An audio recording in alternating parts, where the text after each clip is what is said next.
Bonjour à tous et bienvenue pour cette nouvelle vidéo sur les bons étudiants. Aujourd'hui, nous allons aborder une nouvelle notion qui est le choix optimal du consommateur. Dans cette première vidéo, on va juste voir la signification du choix optimal, donc qu'est-ce que ça signifie, et on va voir quelques exemples également, voir notamment l'exemple graphique. Puis dans la prochaine vidéo, nous allons voir la différence entre une solution en coin et une solution qui n'est pas justement en coin, donc qui est au centre du tableau. Et ensuite, nous verrons pour chaque genre de préférence, donc tout ce qui est substitut parfait, complément parfait, etc. À chaque fois, comment on détermine le panier optimal. Donc, juste avant que la vidéo commence, je vous rappelle qu'il y a en description plusieurs liens, plusieurs bons plans pour gagner de l'argent, pour en économiser. Allez voir ça, ça va sûrement vous intéresser. Alors, commençons directement la vidéo. Graphiquement, qu'est-ce que ça signifie le choix optimal? Déjà, le choix optimal, c'est quoi? C'est le panier optimal. Le panier, quand on a un certain budget, on va dire qu'on a un revenu qui est de 300 euros et le but c'est de savoir quel est le panier optimal qui va me procurer le maximum de satisfaction ou d'utilité, c'est comme vous voulez. C'est quel panier avec ce budget-là qui va me fournir le plus, qui me fera entre guillemets le plus plaisir. Donc on cherche le panier qui est optimal. Donc graphiquement, cela signifie quoi? Ça veut dire en fait qu'on va chercher le panier qui est ici, qui tout d'abord, on sait qu'il est sur la droite de budget.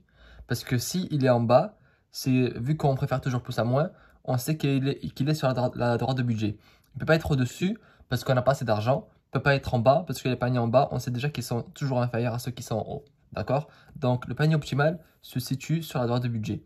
Et on sait également qu'il faut qu'il nous procure un maximum de satisfaction.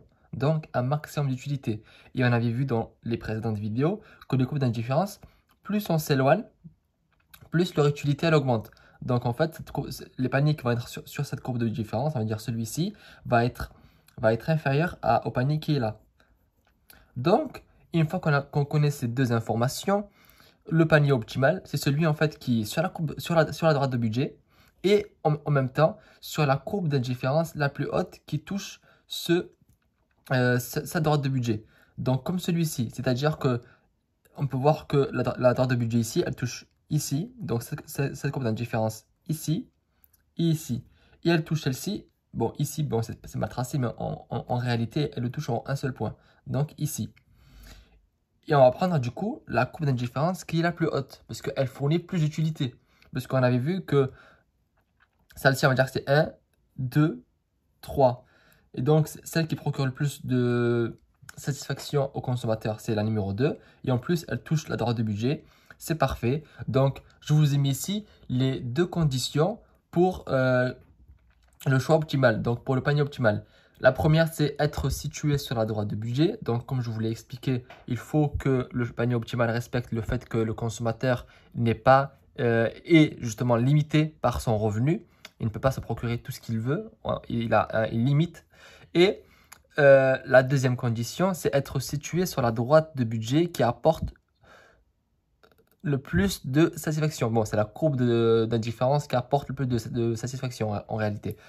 Donc, c'est cette courbe-là, d'accord? Parce qu'on a vu que les droits de budget, plus on s'éloigne, plus on préfère celle qui est plus loin. Donc, au panier optimal, donc le PO ici, ça veut dire panier optimal. Au panier optimal PO, la pente de la droite de budget est égale. Donc, je vous rappelle que la formule pour trouver la pente du droit de budget, c'est le prix du bien 1. Donc, P de X en fait, nous, parce qu'on a des paniers X et Y, X et Y. Donc, moins P de X sur P de Y. Alors, ça, c'est P de X, c'est prix du bien X. Et P de Y, prix du bien Y. D'accord?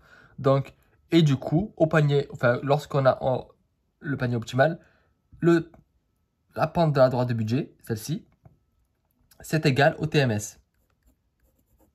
Et on a vu dans la précédente vidéo comment calculer le TMS.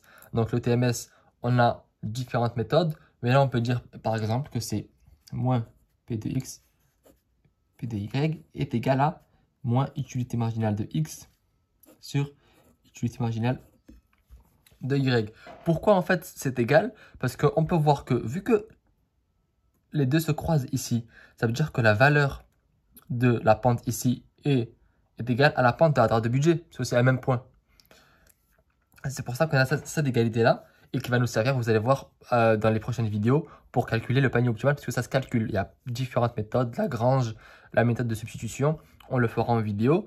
Et petite précision, on a aussi cette notation importante, juste ici. Donc très important à savoir, c'est en fait à chaque fois on va noter les paniers optimales avec des petites des étoiles à chaque fois pour chaque bien, pour indiquer que c'est le panier optimal justement.